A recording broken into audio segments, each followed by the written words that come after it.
Section 1. You will hear a man who runs a recruitment agency talking to a young woman looking for a job. First, you have some time to look at questions 1 to 6. Pause the recording for 30 seconds.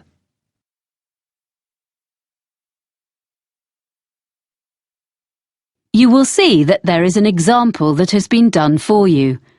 On this occasion only, the conversation relating to this will be played first. Hello, Edwina, is it? Have a seat. Yes, Edwina. Thanks. I'm looking for a job as a nanny. I like working with children. I talked to you yesterday. Oh, yes. Well, we covered most of the ground on the phone yesterday. I've got a form I need to complete for my records. So, you're Edwina Riley, and how should we contact you?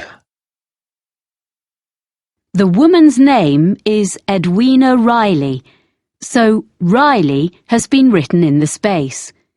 Now we shall begin. You should answer the questions as you listen, because you will not hear the recording a second time. Listen carefully and answer questions 1 to 6. Hello, Edwina, is it? Have a seat. Yes, Edwina. Thanks. I'm looking for a job as a nanny. I like working with children. I talked to you yesterday. Oh, yes. Well, we covered most of the ground on the phone yesterday. I've got a form I need to complete for my records. So, you're Edwina Riley, and how should we contact you? By email. I check it regularly. What's the address? It's Edwina, like my name, then R-I, the first 2 letters of my surname, at worldnet.com. EDWINARI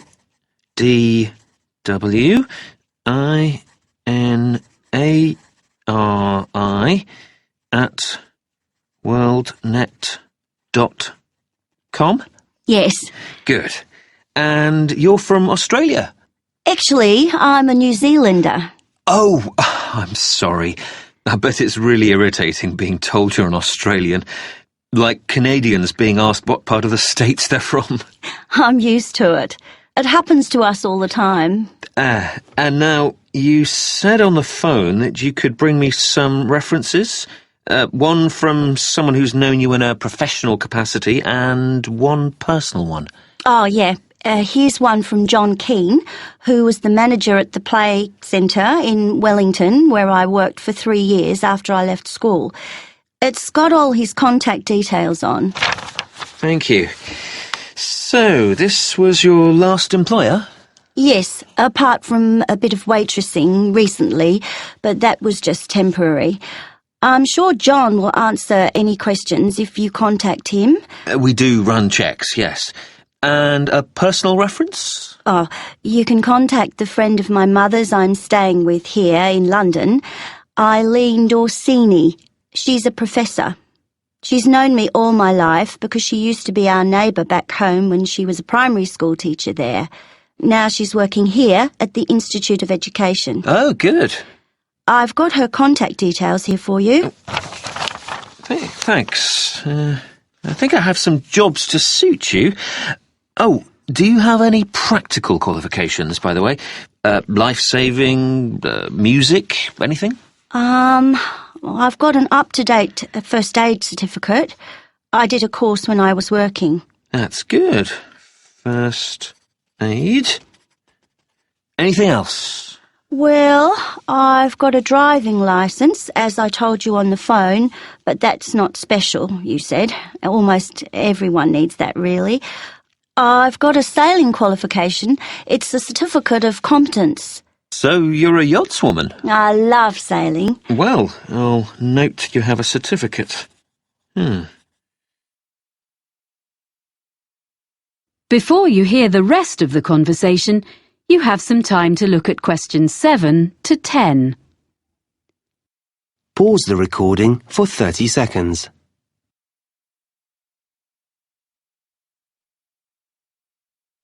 Now listen and answer questions 7 to 10.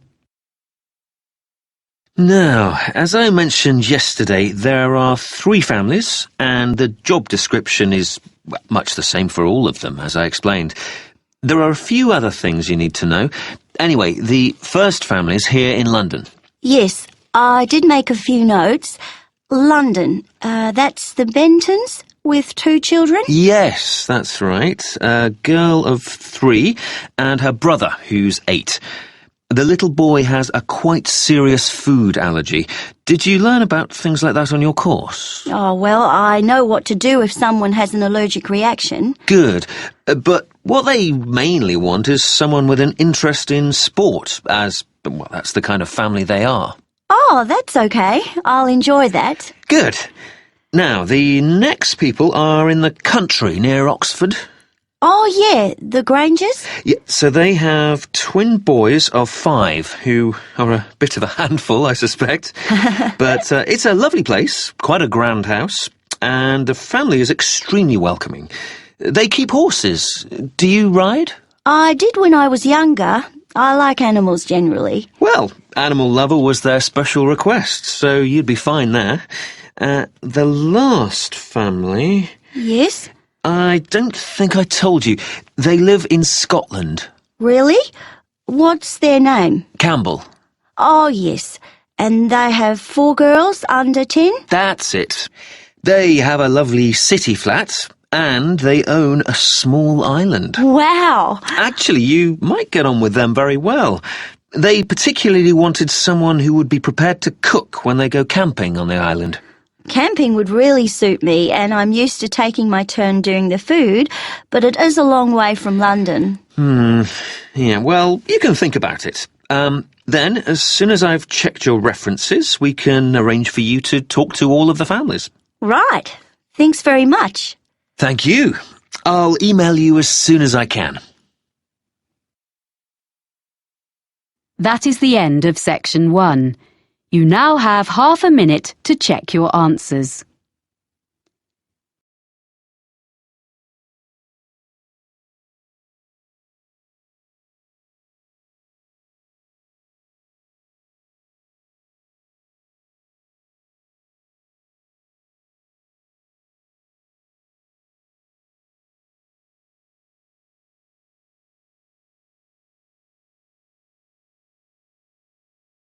Section 2.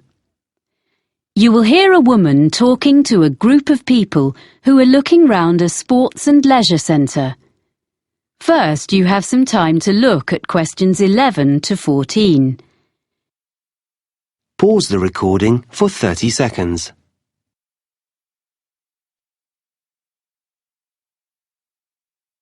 Now listen and answer questions 11 to 14. Ladies and gentlemen, I'm very pleased to be able to welcome you to Cityscope, our lovely modern sports and leisure facility. I've brought you up to the rooftop cafe on top of the stadium so that you can enjoy the view while I explain briefly what we have here and point out to you the major features of the site. Then we'll go round and have a look at ground level. Oh, that'd be interesting. I'm glad. We're extremely proud of this new facility. You see, when the project was first discussed, we expected that a multinational company would give us half our funding, and the central government grant would make up most of the rest, with a smaller contribution from local business. Well, we'd got quite far into the planning stage when the multinational pulled out, and both central and local government decided they couldn't afford anything. So, we ended up with a beautiful project, a small amount of sponsorship promised by local organisations, and nothing else. We thought we'd never build it, but at the last moment, we had an amazing donation of several £million from a national transport company, and that got us going again. And we managed to get all the rest from local fundraising. There's hardly a street in the city that hasn't made its contribution one way or another. So there's a true sense of local ownership here. So, this is what we got. We wanted a new stadium because the 1950s football stadium is on the other side of town and is shortly due to be pulled down and built over. This site was the old airport, with some playing fields on one side of it and a few buildings from the 1930s when the airfield first opened. So, we were able to plan a new stadium with plenty of room for all the things people wanted. The playing fields have been upgraded and refenced, so they are now a set of top-quality outdoor pitches for amateur football, hockey and so on. We have both sports and other entertainments here. We want to encourage all kinds of people onto the site and hope some of them may come to use the cinema or the cafe and end up trying the fitness centre. These are all grouped together. The cafe is in the original 1930s passenger hall, and the architects have managed to retain some of the elegant style of the building. The other buildings, like the control tower, which would have made a great feature, and the aircraft hangars, which we had hoped might house the fitness centre, were unfortunately not structurally sound enough to preserve. So, everything else is newly built, opened in 2010. Before you hear the rest of the talk, you have some time to look at questions 15 to 20. Pause the recording for 30 seconds.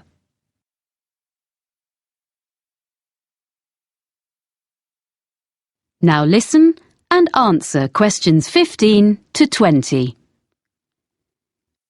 Right. Now, if you'd like to gather a little closer to the window, I'll point out the various buildings. Oh, yeah, very nice. We're at the highest point of the stadium here in the rooftop cafe, on the opposite side to the main entrance doors. On our left, you can see two buildings just beyond the end of the stadium. The closest one is the business centre, used for meetings and conferences and so on, which provides a good source of revenue for the upkeep of the sports facilities. And next to the business centre, the bigger building is the hotel, which is rented from us by an independent company. As you see, they are served by the perimeter road, which runs round 3/4 of the site. Now, coming round to the front of the building, immediately in front of the entrance, that circular open space at the end of the road is the transport hub. From here, there are buses and a monorail link to the free car park, about 10 minutes from here, but you can't see that. There's also a large secure cycle park. Oh, and disabled parking, of course. People find it's very convenient and it keeps the site virtually car-free. OK, now if you look as far as you can over to the right, beyond the buildings, you can see our outdoor pitches, which I mentioned earlier. Between the pitches and the entrance is a little kind of pedestrian plaza. Are you with me? OK, with the cinema in the building furthest away from us, next to the pitches. Then there's the 10-pin bowling between the cinema and the road. Near the far end of the perimeter road, and between the mini roundabout and the pitches, there's our fitness centre, with all kinds of equipment and a small pool, and changing rooms for teams using the pitches. Then, joined onto the stadium, next to the entrance, is a range of small shops, which all specialise in sports equipment, clothes, shoes. They sell toys and so on as well, all that sort of thing. They seem to be doing well. As you see, the service road goes right round, but we keep the traffic and the pedestrians well apart. So it's all very relaxed round the plaza, popular with families. And just in front of the bowling is our lovely restaurant. You can see it from here. It's that building on the plaza between us and the bowling. It's open all day and in the evenings. There's quite a queue there at weekends, I'm pleased to say. So, now you've got the layout, we can go and have a closer look at everything. Oh, nice. That is the end of section 2. You now have half a minute to check your answers.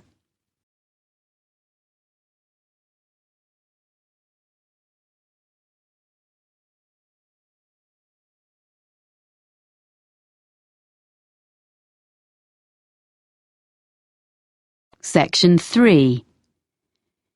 You will hear two people called Chloe and Ivan talking about a business studies course. First, you have some time to look at questions 21 to 25. Pause the recording for 30 seconds.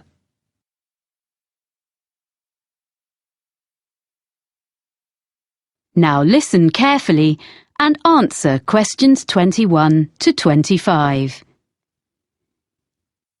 Oh, hi, Ivan. Oh, hi, Chloe.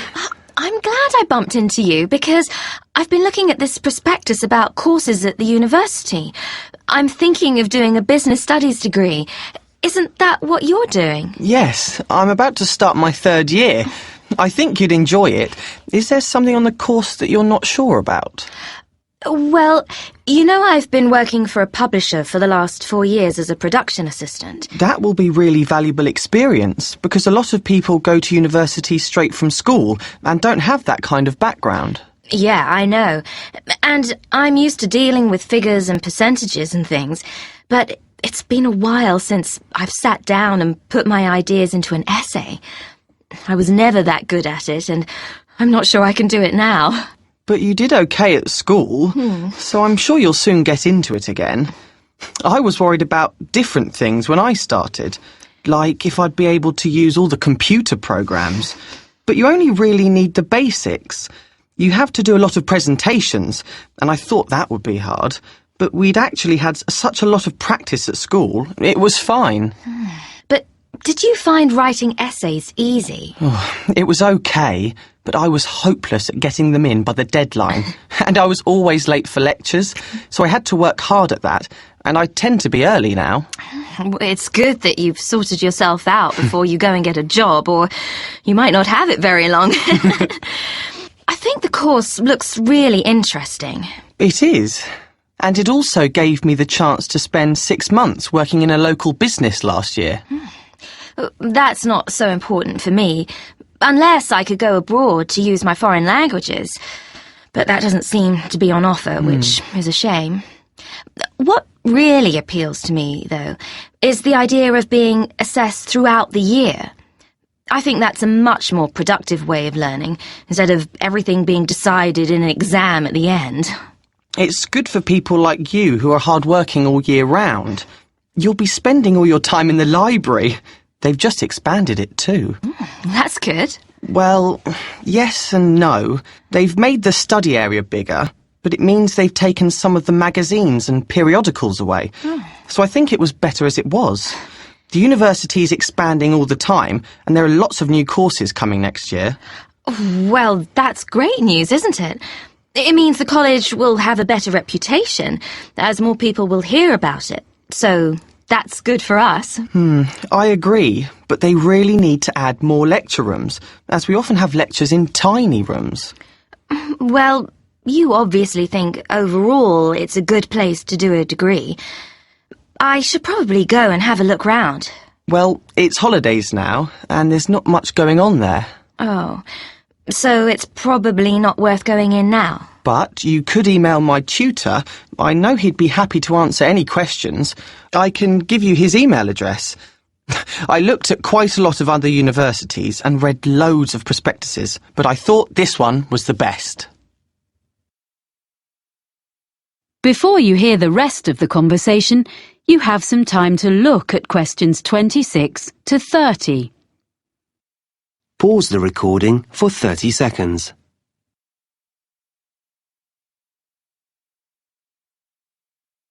Now listen and answer questions 26 to 30. I was a bit unsure about all the different subjects you can choose on this course. Well, I can tell you a bit about them. There are some subjects you have to do, and some that you can choose. The most interesting course I've done is public relations. From what I've read, it doesn't look very demanding. Some of it is really just common sense. But it will be really useful if you want to go into marketing or advertising. That's true. But I need to find out a bit more about it first before I decide if it will really help me. It's difficult to tell from the prospectus. But you are interested in marketing? Oh, yes. Well, you can choose a marketing course. I wasn't very impressed with that course, actually. The tutor didn't make it very interesting. It's good to put on your CV that you've done a marketing course, though. So that would be a definite for me, and maybe I'd get a different tutor. What other courses did you choose?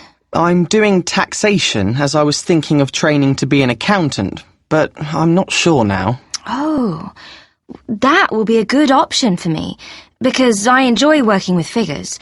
Although I don't want to be an accountant, it'll be good to have an understanding of taxation, especially if I ever run my own business. Then there's the most popular course, which is human resources, and a lot of people seem to get jobs in that field. My friend works in human resources, and she's really good at it.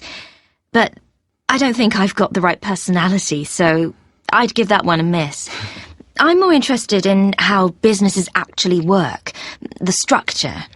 That's a compulsory course, the structure of business. Oh. But you might find information systems helpful. Is that kind of computer programs? Some of it is, but also databases, project management, and other things. This sounds useful, but I'll have to look at some of the other possibilities first. You know, Ivan, this course sounds as though it would suit me. I'm going to apply. Great! If there's anything else you want to ask me, you've got my number. Thanks. That is the end of section 3. You now have half a minute to check your answers.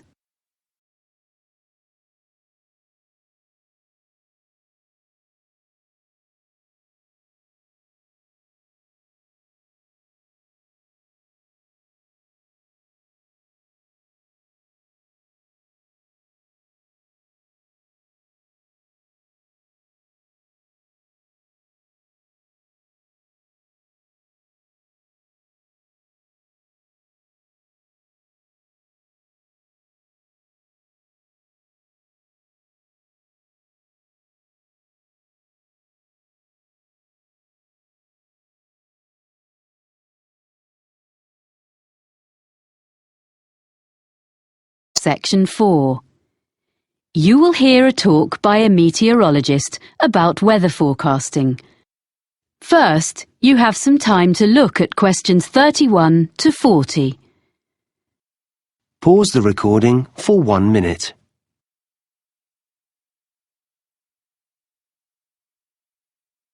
Now listen carefully and answer questions 31 to 40. I work for the National Weather Service, and as part of your course on weather patterns, I've been asked to talk to you about how we predict the weather. We're so used to switching on our TVs and getting an up-to-date weather forecast at any time of day or night that we probably forget that this level of sophistication has only been achieved in the last few decades, and weather forecasting is actually an ancient art. So I want to start by looking back into history. The earliest weather forecasts appeared in the 1500s in almanacs, which were lists of information produced every year. Their predictions relied heavily on making links between the weather and where the planets were in the sky on certain days. In addition, predictions were often based on information, like if the fourth night after a new moon was clear, good weather was expected to follow. But once basic weather instruments were invented, things slowly started to change. In the mid-15th century, A man called Nicholas Kuser, a German mathematician, designed a hygrometer which told people how much humidity there was in the air. To do this, Kuser put some sheep's wool on a set of scales and then monitored the change in the wool's weight according to the air conditions. A piece of equipment we all know and use is the thermometer. Changes in temperature couldn't really be measured until the Italian Galileo Galilei invented his thermometer in 1593. It wasn't like a modern-day thermometer because it had water inside it instead of mercury. In fact, it wasn't until 1714 that Gabriel Fahrenheit invented the first mercury thermometer. In 1643, another Italian, called Evangelista Torricelli, invented the first barometer, which measured atmospheric pressure. This was another big step forward in more accurate weather predicting. As time went on, during the 17th, 18th and 19th centuries, all these meteorological instruments were improved and developed, and people in different countries began to record measurements relating to their local weather. However, in those days it was very difficult to send records from one part of the world to another, so it wasn't possible for them to share their information until the electric telegraph became more widespread. This meant that weather observations could be sent on a regular basis to and from different countries. By the 1860s, therefore, weather forecasts were becoming more common and accurate, because they were based on observations taken at the same time over a wide area. In 1863, France started publishing weather maps each day. This hadn't been done before, and other nations soon followed. So that was the start of national weather forecasting. And I'll now tell you how we at the National Weather Centre get the information we need to produce a forecast.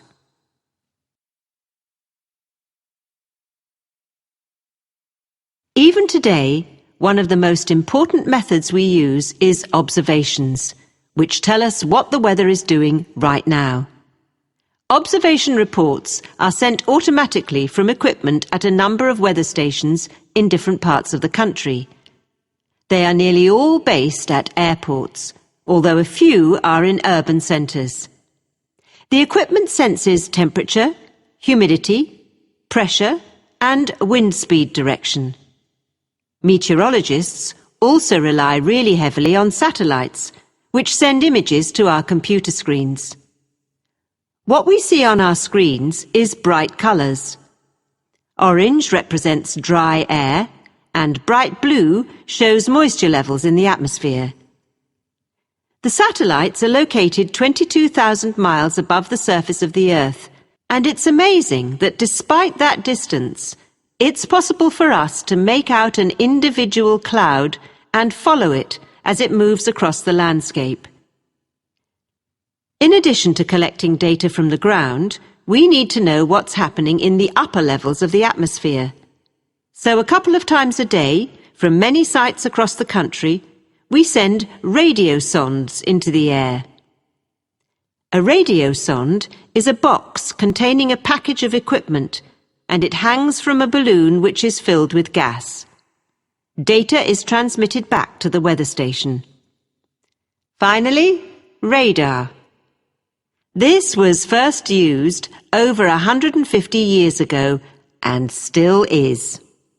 New advances are being made all the time, and it is one method for detecting and monitoring the progress of hurricanes. Crucial information is shown by different colours representing speed and direction. Radar is also used by aircraft, of course. All this information from different sources is put into computer models, which are like massive computer programs. Sometimes they all give us the same story, and sometimes we have to use our own experience to decide which is showing the most accurate forecast, which we then pass on to you. So, I hope next time you watch the weather forecast, you'll think about how we meteorologists spend our time. And maybe I've persuaded some of you to study meteorology in more depth. That is the end of section 4. You now have half a minute to check your answers.